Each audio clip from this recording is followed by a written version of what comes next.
So I'm doing the same thing. I'm landing the tip, pushing up and coming around with the tip. And that's nice, actually, that's very nice. And now I'm going to do a bouncy bouncy here. Just press down and pull back. And then the crazy stroke. Oh, see, I like that. I like that one a lot. Okay, now let's get another color. Let's do this. Are there turquoise butterflies? Probably. Somewhere, right? In the jungle somewhere, right? You could find one? Okay. The turquoise with really iridescent blue. Oh yeah, nice, nice. So let's do that guy again. So let's maybe put it over here. Remember the tip of the brush, the heel goes upward and then you swing around with the tip. And then we're going. Is this the large orchid bamboo? It is, yeah, and it's a rather new one, so it's still got, you know, all of its stuff going on, which many of my brush. Okay, and then the bounce down, and then the crazy stroke. Like, oh, I like that. I'm very happy with it. That's 3. So if I do one more, I have 4, which I don't want, so I either stop or I do 5. And the wonderful thing, because we don't do any sketching, it's so out of our control, but wonderful things can happen.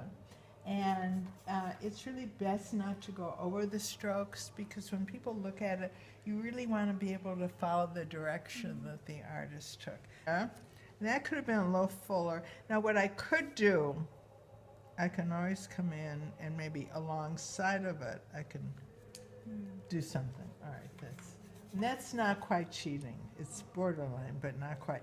Now, see, I'm going to run into use ink. The brush was wet first, but then dried out. When I go to the ink, I want it dried out again to make sure there's no water left in the brush, because water, even a little bit of it, will cause it to bleed. Oh. Okay, so let's start out with the one I did first, and you're just going to do a little arching stroke.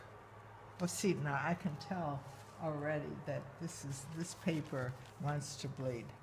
Yeah, it bleeds a lot. A Actually. lot. Yeah. This is, okay, so now I'm just going to do a press down and back and press down. Oh, this paper is very naughty, you know, just requiring too much thinking on my part, which I don't like to do. I just like to go for it. You know, it's like, don't make me think.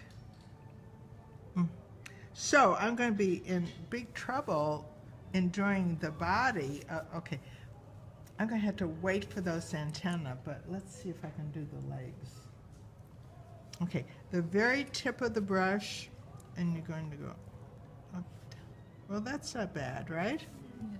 This guy, oh, that poor guy. But, you know, when I first started painting butterflies, they looked like they were, you know, somewhere in the jungle where they got some kind of magic potion and became on steroids and were like creatures, you know, like in a 30s or 40s horror movie. That's what my butterflies look like. And, yeah, I know. So, okay, so it's kind of working. But remember, this paper is an experiment. Yeah. Okay. Well, I gotta do it, huh? So, I don't know. Maybe I can blame it on the brush. Oh, well, it's not terrible. Here we go. This is everyone hold their breath. We'll have a moment of prayer, please. Okay, so you don't want to actually stay within the tone that you created. It's nice to be free and go outside of it and let, like that. Like so. Okay, so, and then this guy here, like so. Okay, so. And if it bleeds a little, that can actually be charming, she says. It's really charming, isn't it? Oh dear. Okay.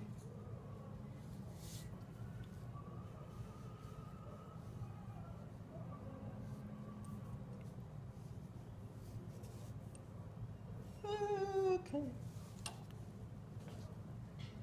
I'm going to start above here and go there, bring that around there.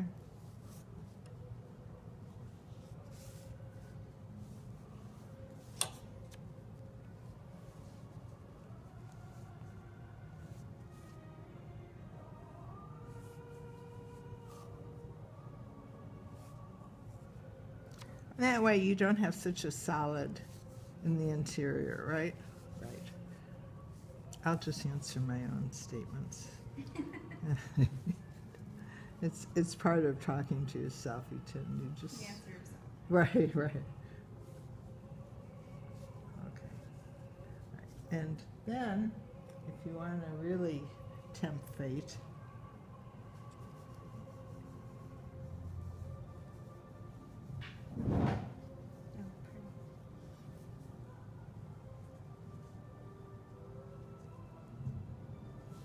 and my stroke is so light on the paper, just so light. Oh, bad, naughty, well, whatever. Right.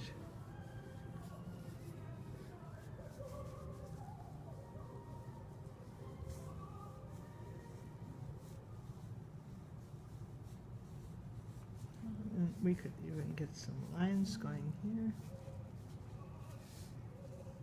And see, by now, notice I'm doing all this on one loading of the brush. So by now, my brush is getting nice and dry, so chances of something really dreadful happening, of course, I should wait till I'm finished before I say anything, right, are slim to none.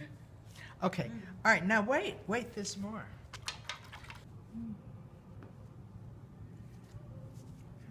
Isn't that fun? Yeah. Oh my goodness, you know. Sorry.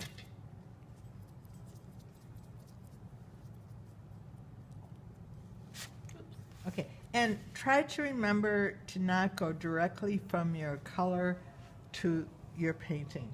Try always to stop here and mix it in. Okay, because many times it'll either be too strong, which it already is.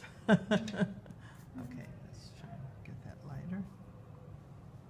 Okay, and I can see that I didn't even get any little circles there, so I'm just going to pretend that I did. Okay, and then I've got this guy. And you don't have to do this, and also, you don't have to do this on every one. Okay? Plants. It's always nice to have some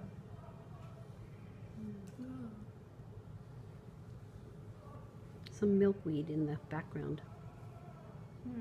something It's pretty. to give it an environment. You don't need a lot. 2 strokes, 3 strokes, and you're done. But anyway, I'm actually very happy with this. It's really pretty. You know, so any questions about how it's constructed? Okay. But it's that step by step. When you get to see, now that's bleeding, but I always like that. Somehow that little bit of bleed I always think looks nice. If it's, that's unfortunate, I admit, you know.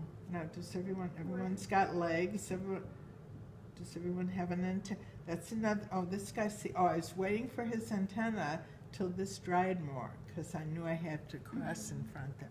Okay, whenever you do flowers, say you're doing poppies or whatever, you always want to make sure that there are enough stems to correspond with what you got going on in the flower itself. Surprisingly enough, it can happen where you don't. So, you know, we can all count to 10, fortunately, and just, you know, make sure. More than that, just use your toes, you know.